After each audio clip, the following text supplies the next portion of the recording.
নমস্কার বন্ধুরা, সবাইকে শুভ সকালের অনেক অনেক শুভেচ্ছা। এখন তোমরা রোশনাই পর্বের রিভিউ দেখবে।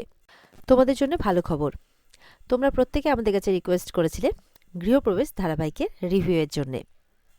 তো তোমাদের রিকোয়েস্টে গৃহপ্রবেশ ধারাবাহিকের রিভিউ নিয়ে কিন্তু আমরা রেডি, আর আজ থেকেই তোমরা সেই রিভিউ দেখতে পাবে। তাহলে অপেক্ষায় থাকো, আর কিছুক্ষণের মধ্যেই তোমরা সেই রিভিউ পেয়ে যাবে। বাংলা সিরিয়াল সমাচারে তোমাদের প্রত্যেককে স্বাগত জানিয়ে রোশনাই পর্বের রিভিউ আমি শুরু করছি।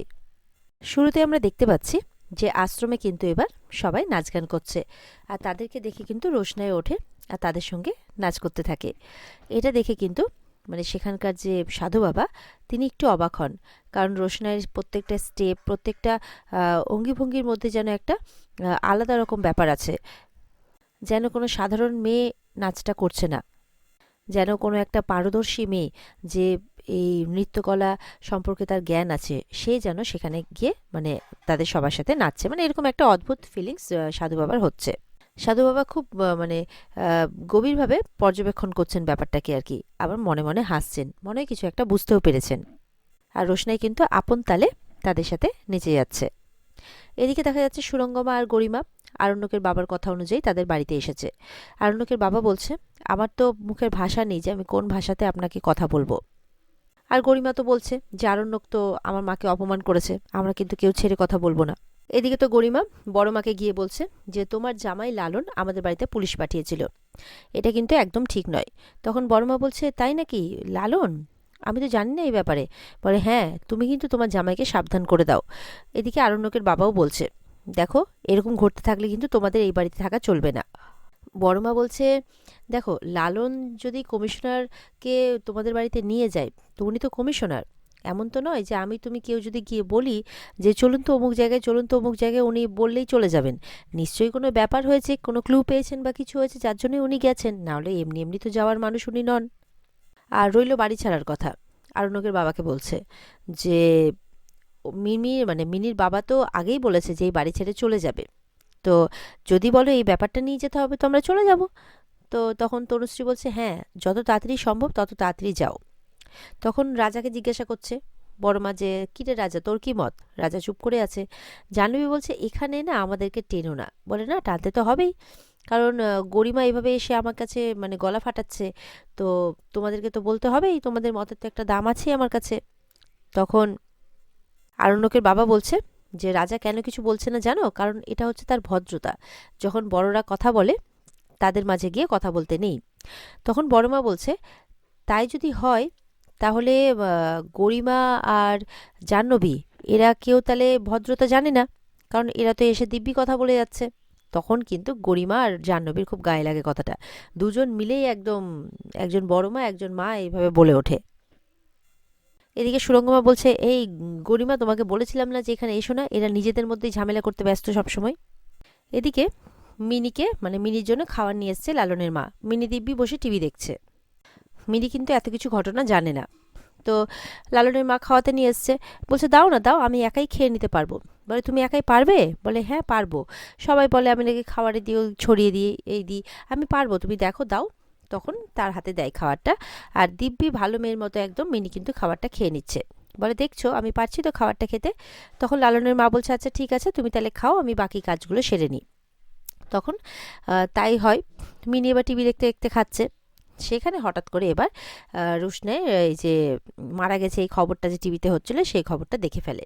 দেখে তো অবাক, কাঁদতে থাকে রোশনাই রোশনাই করে, নতুন মা নতুন মা বলে ডাকছে। তখন লালনের মা দৌড়ে আসে, বলে যে, কি হয়েছে? বলে, ওই দেখো টিভিতে কি দেখাচ্ছে, দেখো, বলছে রোশনাই নাকি মারা গেছে, আমাকে এক্ষুনি ওই বাড়ি নিয়ে চলো, আমার কিচ্ছু ভাল লাগছে না, আমাকে রোশনাইকে এনে দাও, আর ওখানে লালনকে বলো আমার কাছে আসতে, এক্ষুনি ডাকো লালনকে। তখন তো তার মা চিন্তায় পড়ে যায়, এবার কি করবে। তখন সেখানে কিন্তু লালন চলে আসে, এসে মিনিকে বোঝাচ্ছে যে আমি তোমাকে রোশনাইয়ের কাছে নিয়ে যাব, তুমি কোনো চিন্তা করো না, তুমি এখন খাও। বলছে, না, আমাকে এক্ষুনি ওই বাড়িতে নিয়ে চলো। বলছে, ওই বাড়িতে এখন ঝামেলা চলছে, এখন তুমি যেও না। তখন বলছে, ঝামেলা? কিসের ঝামেলা? তখন লালনের মা বলছে, তুমি তো লক্ষ্মী মেয়ে, কটা দিন এই বাড়িতে থাকো, তারপর তুমি ওই বাড়িতে যেও, এইভাবে বোঝাচ্ছে মিনিকে আর কি। ওদিকে আশ্রমে সাধু বাবা রোশনাইকে বলছে যে, তুমি তো এত সুন্দর নাচ করো, তুমি কার কাছে নাচ শিখেছো? তুমি কি পণ্ডিত রঞ্জন প্রসাদজির কাছে নাচ শিখেছো? তারপর বলছে, না হলে তার দুইজন পারদর্শিতা শিষ্যা ছিলেন, একজন সুরঙ্গমা মুখার্জি, তার কাছে নাচ শিখেছো? রোশনি একটু অবাক হচ্ছে নামগুলো শুনে, বলছে এনারা কারা? তখন সাধু বাবা আবার বলছেন, তাহলে কি সুদর্শনা, তার কাছে নাচ শিখেছো? তখন বলছে সুদর্শনা। সুদর্শনা নামটা শুনে কিন্তু অস্থির হচ্ছে রোশনাই। বলছে অস্থির হচ্ছ কেন এইভাবে? রোশনাই বলছে কি বললেন সুদর্শনা? মানে যত ভাবছে তত একটা যেন ছবি তার সামনে ভেসে উঠছে, আর তার মাথার যন্ত্রণাটাও বাড়ছে। তো রোশনাই একটা অস্বস্তিতে পড়ছে।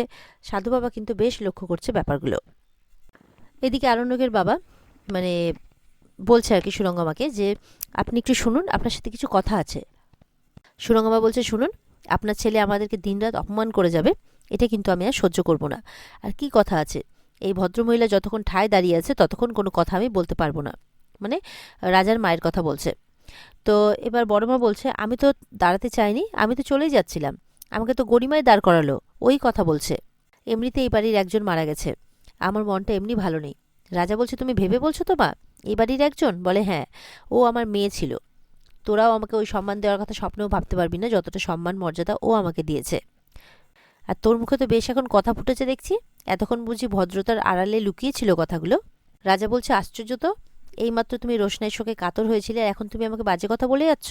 এরপর বড়মা গরিমাকে বলছে যে তোমার সাথে আরণ্যকের বিয়ে হবে সেটা আমরা সবাই জানতাম, বিয়েটা হয়েও ছিল, আর একটা মেয়ে এসে অনায়াসে তোমাদের সম্পর্কের মাঝে ঢুকে তোমাদের সম্পর্কটা ভেঙে দিয়ে চলে যাবে, এটা কখনো সম্ভব হয়? তখন সুরঙ্গমা বলছে কি বলতে চাইছেন আপনি? বলছে চোরানা শুনে ধর্মের কাহিনী, কথাটা শুনেছেন তো? তখন এদিকে আরণ্যকের বাবা বলছে আপনি কিন্তু আপনার লিমিটটা ক্রস করছেন। ওদিকে তো মিনি প্রচণ্ড কান্নাকাটি করছে, লালনরা বুঝিয়েই চলেছে, কাজলও আছে। কাজল বলছে আচ্ছা শোনো, দেখো এমনও তো হতে পারে যে ওই মেয়েটা হয়তো রোশনাই নয়, রোশনাইয়ের মতো দেখতে। তখন এটা শুনে কিন্তু মিনির মনটা একটু শান্ত হয়। বলছে কিন্তু একদম তো রোশনাইয়ের মতো দেখতে, শাড়িটাও ওরকমই পরেছে, ও তো ওরকম শাড়ি পরে। বলে আরে একই শাড়ি কি আর কেউ পরতে নেই, মানে পরতে পারে না? তখন এই বলে মিনিকে খাওয়াচ্ছে। মিনি বলছে একটু খাবো কিন্তু। বলে হ্যাঁ হ্যাঁ একটুই খাও না। এই বলে বলে মিনিকে খাওয়াচ্ছে। মিনি কিন্তু কাঁদতে কাঁদতেই খাচ্ছে। বলছে যে কাঁদতে কাঁদতে খেও না, গলায় আটকে যাবে। মিনি কি আর শোনে, বোঝে? এদিকে লালনের মা লালনকে বলছে কিরে, রোশনাইয়ের কোনো খোঁজ পেলি? বলছে ছবিটা যদি না দেখতাম তাহলে তো বিশ্বাস করতাম যে হয়তো একদিন ফিরে আসবে, কিন্তু ছবিটা দেখার পর কি করে বলি বলো তো যে একদিন ফিরে আসবে? ওদিকে রোশনাই বলছে যে সুদর্শনা, আমি কাউকে চিনি না, কিন্তু এই সুদর্শনা নামটা, এই নামটা আমাকে খুব ভাবাচ্ছে। এই নামটা আমি কোথাও একটা শুনেছি, কিন্তু আমার মাথার খুব যন্ত্রণা করছে। তখন সাধু বাবা বলছেন ঠিক আছে ঠিক আছে, অত জোর দিতে হবে না, তুমি একটু শান্ত হয়ে বসো, আস্তে আস্তে সব মনে পড়বে, বসো। আর এদিকে তো বড় মাকে কথা শুনিয়ে যাচ্ছে। তো বড় মা বলছে আমার ছেলে মেয়ের বিয়ে হয়ে গেছে, এখন আমরা বাড়ি ছেড়ে যেতেই পারি, কোনো অসুবিধে নেই। আমার মেয়েটাও তো আর থাকলো না, রোশনের কথা বলছে। রাজা বলছে কি শুধু শুধু মেয়ে মেয়ে করছো বলো তো? জানোই বলছে হ্যাঁ, যত সব নাটক। তখন রাজার মা বলছে যে এক্ষুনি তোমরা ভদ্রতা সভ্যতার কথা বলছিলে না তো? জাহ্নবী তুমি বোধহয় ভুলে গেছো যে আমি তোমার শাশুড়ি মা হই। তখন জাহ্নবী চুপ করে যায়। তখন মানে মিনির মা বলছে যে যাক, আমার আর এখানে তোমাদের মাঝে থেকে লাভ নেই, আমি ভেতরে যাই। তবে মেয়েটা আমার এই পুরো দুনিয়াটা না দেখার আগেই চলে গেল। আর আরেকটা কথা বলে যায়, যদি এই গরিমা আর গরিমার মা মিলে মেয়েটাকে এখান থেকে চাপাচাপি না করতো বেরোনোর জন্য, তাহলে কিন্তু আজকে গরিমার বাদশা ভালো মতো করেই সংসার করতে পারতো। এই বলে ভেতরে চলে যায়। আর এইদিকে তখন আরণ্যকের বাবা সুরঙ্গমাকে বলছে আসুন আসুন, আমরা বরঞ্চ আমাদের কথাগুলো সেরে নিই। আরণ্যকের বাবা এদিকে সুরঙ্গমাকে ডেকে বলছে শুনুন, রোশনাই যখন মিসিং হয় তখন কিন্তু আপনি আমাদের বাড়িতেই ছিলেন। সুরঙ্গমা খুব মন দিয়ে শুনছে, হ্যাঁ হ্যাঁ ঠিক ঠিক। বলছে যে তাহলে তো আমরা সাক্ষী যে আপনি সেই সময় আমাদের বাড়িতে ছিলেন। আর তাছাড়া রোশনাই মারা গেছে মারা গেছে যে সবাই বলছে, তো আমরা ওর বডিটা তো পাইনি, কোথায় বডিটা? তো বডিটা যদি পাওয়াই না যায় তাহলে তো এটা একটা মিসিং কেস মানে হয়ে থেকে যাবে, তাই না? তখন সুরঙ্গমা বলছে বলছেন? বলে হ্যাঁ। দেখা যাচ্ছে সুরঙ্গমা খুব মন দিয়ে শুনছে ব্যাপারটা, একেবারে যেন একদম যেটা ভয় পাচ্ছিল এতক্ষণ সবার সামনে তো প্রকাশ করছিল না, এখন যেন সেটা প্রকাশ পাচ্ছে। তারপর আরণ্যকের বাবা বলছে আপনি আরও বলবেন যে, মানে সুরঙ্গমা বলছে আমাদের আগের ফোনটা তো নিয়ে চলে গেছে।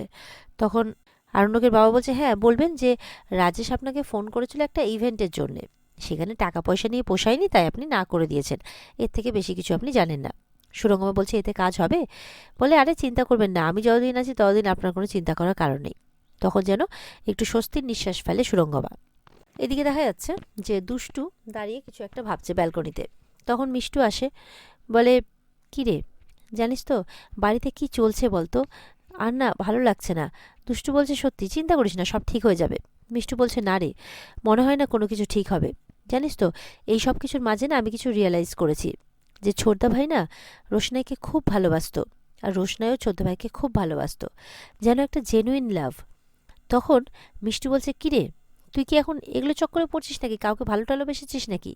বলে, না আমি তো না, কিন্তু মনে হচ্ছে তুই কারো প্রেমে হাবুডুবু খাচ্ছিস বা পড়তে চলেছিস।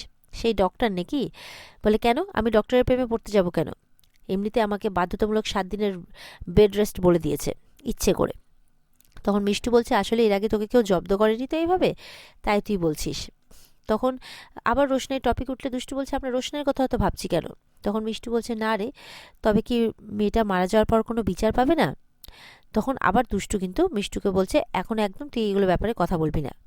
তখন মিষ্টু চুপ করে যায়, বলে, না ওই বলছি আর কি। এদিকে সাধু বাবা রোশনাইকে বলছে, এই নাচের ভঙ্গিমা দেখে আমি ঠিকই বুঝেছিলাম, এই নাচের ভঙ্গিমা আমার বহুদিনের চেনা, খুবই পরিচিত এটা আমার কাছে। ওই মানুষগুলোকে আমি চিনতাম, খুব কাছ থেকে দেখার সুযোগ হয়েছিল আমার, এদের গল্প আমার চেনা। মা, এখানে এমন একজন আছে যাকে দেখলে তোমার সব কিছু মনে পড়ে যেতে পারে। তুমি তাকে চিনে ফেলতেও পারো। যদি তুমি সুদর্শনাকে চিনে থাকো তাহলে তাকেও তুমি চিনবে। সাধু বাবা বলছে, আচ্ছা গুরুজি এখন কোথায়? তখন বাকি মহিলারা বলছে, উনি তো এখন ঘর থেকে বেরোন না। সাধু বাবা বলছে, বেশ, যখন বেরোবে তখন আমাকে বলো। রোশনাই বলছে, পণ্ডিতজি কে ইনি? বলছে, পণ্ডিত রঞ্জন প্রসাদ। বলছে, মানুষটা খুবই দুঃখী, দুঃখ পেতে পেতে মানুষটা এখন পাথর হয়ে গেছে। উনি বিশ্ববিখ্যাত নৃত্যশিল্পী ছিলেন, কিন্তু জীবনের ফেরে এখন বহু বছর ধরে আমার এখানে, আমার আশ্রমে। জীবনের সমস্ত আশা আকাঙ্ক্ষা ছেড়ে এখন নিরাশার মধ্যে ডুবে গেছেন, সারাক্ষণ বইয়ে মুখ গুজে পড়ে থাকেন। আমরা ছিলাম বাল্যবন্ধু, তাকে অনেক কাছ থেকে আমি দেখেছি, তার প্রত্যেকটা দুঃখ কষ্ট আমার চেনা। কিছু খারাপ মানুষ তাকে তার জগৎ থেকে সরিয়ে দিল, ভুলিয়ে দিল তার পৃথিবীকে। তখন খুব যত্ন করে মানুষটাকে আমি এখানে নিয়ে এসেছিলাম। মানুষটা কিন্তু বাঁচতে চায়নি, একের পর এক আঘাতে ছিন্ন বিচ্ছিন্ন হয়ে গেছিল মানুষটা। তোমাকে তার সাথে পরিচয় করাবো আমি। তখন রোশনাই বলছে, না না না, আমার জীবনে এমনি দুঃখ কষ্টের শেষ নেই, আমি আর কোনো দুঃখী মানুষের সাথে পরিচয় করতে চাই না। সাধু বাবা বলছেন, তিনি শুধু দুঃখী যে তাই নন, তিনি পণ্ডিত রঞ্জন প্রসাদ, ঈশ্বরের মতো পবিত্র। রোশনাই তখন চুপ করে শোনে কথাগুলো। আর এখানে আজকের পর্ব শেষ হয়ে যায়। তো বন্ধুরা, চমকটা কেমন লাগলো? তাহলে এই পণ্ডিতজিকে নিয়ে, মানে এই রঞ্জন প্রসাদজিকে নিয়ে যেটা আমরা সন্দেহ করছি, সেটাই নিশ্চয়ই তোমরাও ভাবছো। দেখতে পাবো আমরা আগামী এপিসোডগুলোতে যে এই রঞ্জন প্রসাদজিকে নিয়ে কী রহস্য লুকিয়ে আছে, আর এই বাবা মেয়ের মিলনটা কবে হবে। ভালো থেকো সবাই, দেখা হচ্ছে আগামীকালকে নতুন পর্বের রিভিউ নিয়ে। আর আজকের পর্ব যদি ভালো লেগে থাকে তাহলে পর্বকে কিন্তু লাইক, কমেন্ট আর আমাদের সাথে জুড়ে থাকতে কী করবে, আমাদের চ্যানেলকে কিন্তু সাবস্ক্রাইবটা করতে একদমই ভুলবে না। আর এই পর্বের বিস্তারিত তো অবশ্যই দেখতে চাইবে তোমরা, তাহলে চোখ রাখবে স্টার জলসার পর্দায় যথাসময়ে। ভালো থেকো সবাই, টাটা।